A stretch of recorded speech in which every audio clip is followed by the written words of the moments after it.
GST के 2 slab यानी कि 5% और 18% की सिफारिश की है, यानी कि 12% और 28% का जो स्लैब है वो खत्म हो जाएगा। रेट रेशनलाइजेशन जीओएम के जो कन्वीनर थे सम्राट चौधरी, बैठक के बाद उन्होंने ये ऐलान किया है। आइए सुनते हैं सबसे पहले कि उन्होंने कहा क्या। 2 स्लैब को समाप्त करने के लिए उस प्रस्ताव पर हम लोगों ने विचार किया और समर्थन दिया है और हम लोग इसको रिकमेंडेशन दिए हैं।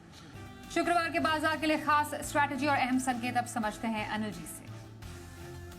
अब कल से हम करेंगे शुरुआत मंथली एक्सपायरी वाले हफ्ते की, इस लिहाज से एक्शन थोड़ा और बढ़ता हुआ दिखेगा बाजार में। अब एक्शन आज का देखेंगे, वीकली एक्सपायरी के दिन एफआईज और घरेलू फंड्स के डेटा किस तरह के नजर आते हैं। मिला जुला सा कारोबार था, थोड़ा पॉजिटिव, सो डेटा किसी भी तरह के मिल सकते हैं और उसके दम पर हम करेंगे शुरुआत।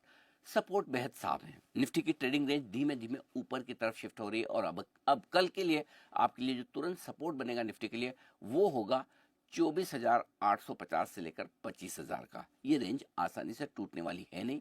ऊपरी स्तरों पर निफ्टी की 25,200 से 25,300 तक जाने की कोशिश हो सकती है। बैंक निफ्टी का जहां तक सवाल है 55,500 से लेके 55,650 ये रहेगी सपोर्ट की रेंज और ऊपर में 56,150 को पार करने में रहेगी मुश्किल। मिला जुला सा कारोबार रह सकता है। एफआईएस की बहुत बड़ी खरीदारी नहीं है तो कोई खास बिकवाली भी नहीं। घरेलू फंड धीरे धीरे अपने हिसाब से खरीद रहे हैं।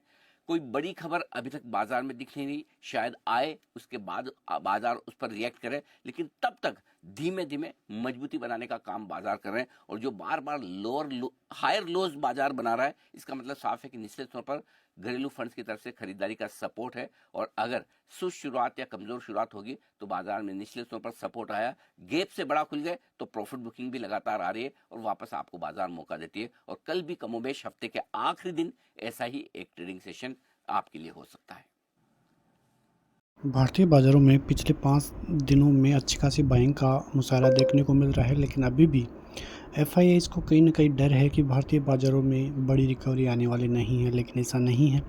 डीआईएस का पूरा साथ भारतीय बाज़ारों को मिलता हुआ नज़र आने वाला है और पिछले कई दिनों से आप देखोगे सितंबर अक्टूबर के महीने से तो लगातार डीआईएस बहुत ज़बरदस्त तेज़ी से भारतीय बाज़ारों में ख़रीदारी कर रहे हैं।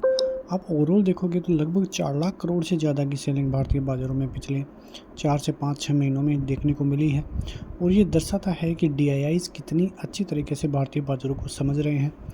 तो एक चीज़ तो साफ़ है कि यदि ये जो एफआईआईज़ की सेलिंग है, यदि ये बाइंग में तब्दील हुई तो आप अनुमान नहीं लगा सकते कि भारतीय बाज़ारों में किस तरीके की तेज़ी आएगी। भारतीय बाजार 27,000 30,000 भी जाते हुए दिखाई देंगे और ये आपको भी पता है कि किस तरीके की बाइंग भारतीय बाज़ारों में आती हुई नज़र आएगी। फ़िलहाल आप देखोगे तो भारतीय बाज़ार अभी थोड़े रुके हुए हैं। अच्छी खासी जो है सपोर्टों पे भारतीय बाज़ार अभी है। अच्छी खासी तेज़ी भी पिछले 2 से 4 दिनों में देखने को मिली है, जिससे भारतीय बाज़ार काफ़ी अच्छी तरीके से स्ट्रेंथ दिखाते हुए नज़र आ रहे हैं। बाज़ार बता रहे हैं कि वो ट्रंप की ऐसी टैरिफ वाली रणनीतियों से डरने वाले नहीं हैं। डीआईएस लगातार बाइंग कर रहे हैं। क्वार्टर 1 के नतीजे ख़त्म हो चुके हैं।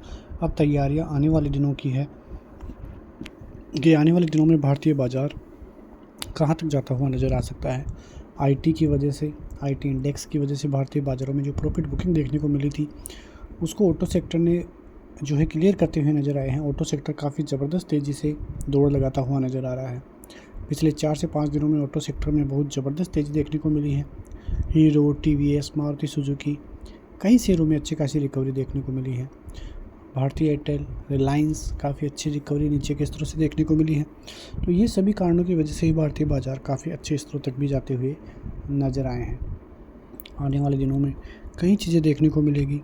सेबी की तरफ से भी बड़े निर्णय लिए जा सकते हैं, जिनमें एक्सपायरी जो वीकली एक्सपायरी है उसको बंद की जा सकती है और केवल मंथली एक्सपायरी पर ही बाज़ार टिका हुआ रह सकता है। तो सबसे बड़ा रीज़न भारतीय बाज़ारों के लिए देखें तो एफआईआईज़ का बाइंग का ना आना ही भारतीय बाज़ारों के लिए बना हुआ है। और जब भारतीय बाज़ारों में बाइंग आएगी तो आप अनुमान में नहीं लगा सकते कि किस प्रकार की तेज़ी देखने को मिलेगी। कल के लिए बात करें तो भारतीय बाज़ार तो फिलहाल 25,050 के लेवलों के ऊपर लगातार 2 दिन से क्लोजिंग करते हुए नज़र आ रहे हैं।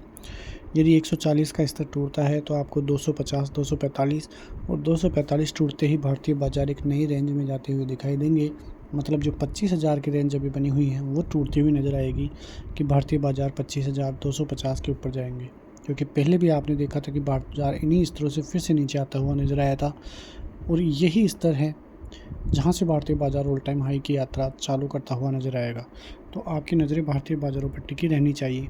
सपोर्ट जोन की बात करें तो पहला सपोर्ट जोन रहेगा 25,050 का, वो टूटते ही 24,950, ये 3 अच्छे खासे सपोर्ट जोन हैं, यहाँ से बाइंग भी देखने को मिल सकती है। यदि ये तीनों सपोर्ट जोन टूटते हैं तो फिर भारतीय बाज़ारों में 24,800 24,500 की रैली फिर से चालू हो जाएगी। लेकिन यदि ऐसा होता है तो फिर दिक्कतें भारतीय बाज़ारों के लिए बढ़ती हुई नज़र आएगी। बैंक निफ्टी की बात करें तो बैंक निफ्टी भी अच्छी खासी तेज़ी ही दिखा रहा है, 2 दिनों से ज़्यादा तेज़ी तो नहीं, लेकिन फिर भी सही स्तरों पर टिका हुआ है। 56,000 के ऊपर जाएगा तो फिर से ऑल टाइम हाई देखने को मिल सकते हैं, लेकिन 55,000 का अच्छा खासा सपोर्ट जोन बैंक निफ्टी की तरफ से देखने को मिल रहा है।